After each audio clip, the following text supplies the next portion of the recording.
પાટણ જિલ્લાના સાંતલપુર તાલુકાના અગરિયાઓ રણમાં પ્રવેશ ન મળતા 5 દિવસથી આડેસર ખાતે આવેલી વન વિભાગના અધિકારીઓની કચેરી પર ધરણા પર ઉતરી આવ્યા છે। જ્યારે 5મા દિવસે સોમવારના રોજ પાટણ જિલ્લાના પૂર્વ સાંસદ જગદીશ ઠાકોર દ્વારા મુલાકાત લેવામાં આવી હતી। જગદીશ ઠાકોર દ્વારા લેવામાં મુલાકાત દ્વારા જગદીશ ઠાકોરે જણાવ્યું હતું કે જે લોકોને મીઠાથી કોઈ લેવા દેવા નથી તેવા લોકોને 100 એકર જેટલી જમીન આપવામાં આવી છે। જ્યારે પરંપરાગત રણમાં પોતાની આજીવિકા ચલાવી રહેલા માત્ર પાટણ જિલ્લાના અગરિયાઓને રણમાં પ્રવેશ આપવામાં આવ્યો નથી અને હાઈકોર્ટમાં ચુકાદો આવ્યા પછી કોંગ્રેસના ધારાસભ્યો સરકાર સમક્ષ રજૂઆત કરશે તેવું તેઓએ જણાવ્યું હતું। હું લોકસભાનો સભ્ય હતો એ વખતે આ અગરિયાઓના પ્રશ્ન ભાઈ હરણેશભાઈ મોદી અને બીજા બધા મિત્રો મારી પાસે લાવતા, અમારા મહેબૂબભાઈ બચ્ચાભાઈ એ લોકો પણ સતત અમારા ટચમાં રહેતા અને એમની મુશ્કેલીઓ દૂર કરવા માટેના પ્રયત્ન કરતા હતા। મને 4-5 દિવસથી મહેબૂબભાઈ બચ્ચાભાઈને એમણે વાત કરી કે સાહેબ 5 દિવસથી ઉપવાસ ઉપર બેઠા છે, એમની મુખ્ય માગણીઓ છે 10 એકર પરંપરાગત વર્ષોથી એમની પેઢીઓ આ મીઠું પકવતી અને એ 10 એકરવાળાને કે તમારે રણમાં નહીં જવાનું, તમારે મીઠું નહીં પકવવાનું અને 100-125 વીઘા 500 વીઘા એમ કરીને જે રીતે લીઝો આપવાનું ચાલુ કર્યું છે એ લોકો કહે છે કે સાહેબ તમે 1000 વીઘા આપો, 500 વીઘા આપો, જેને જેટલી જોઈતી હોય એટલી તમે આપો, અમને એનો વિરોધ નથી, પણ અમે 10-10 વીઘાવાળા જે લોકો પરંપરાગત છીએ એવા લોકોની રોજીરોટી તમે છીનવશો નહીં। મૂળ મીઠું પકવતા લોકો જે છે એ નાનું રણ હોય બીજું હોય એના માલિકો છે।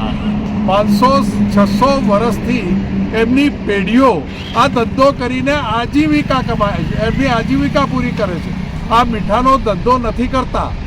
આ જે કંઈ મીઠું પકવે એમનીમાં એમની આજીવિકા પૂરી થાય છે અને એવી જગ્યાએ આવા ગરીબ માણસોની રોજીરોટી છેનવવાનો જે પ્રયત્ન થઈ રહ્યો છે એના માટે જે કંઈ અમારે લડત કરવી પડે,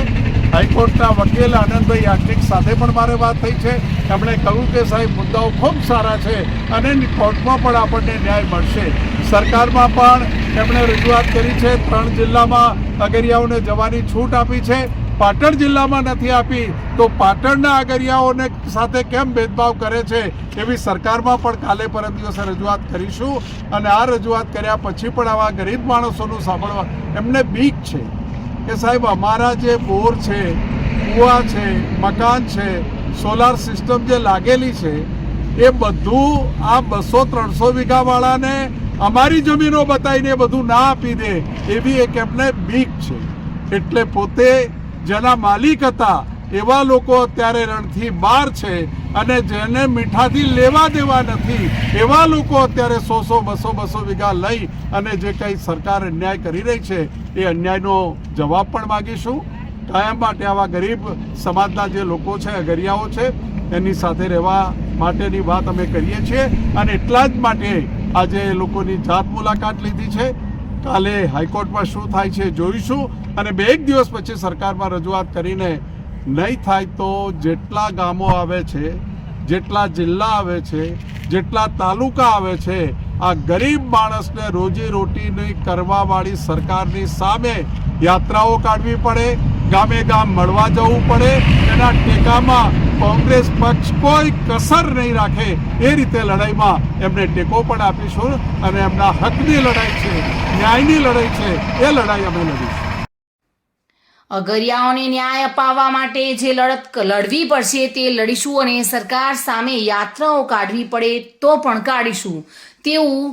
જગદીશ ઠાકોરે જણાવ્યું હતું। વસંત કડિયા સાથે bureau report, today Gujarati news.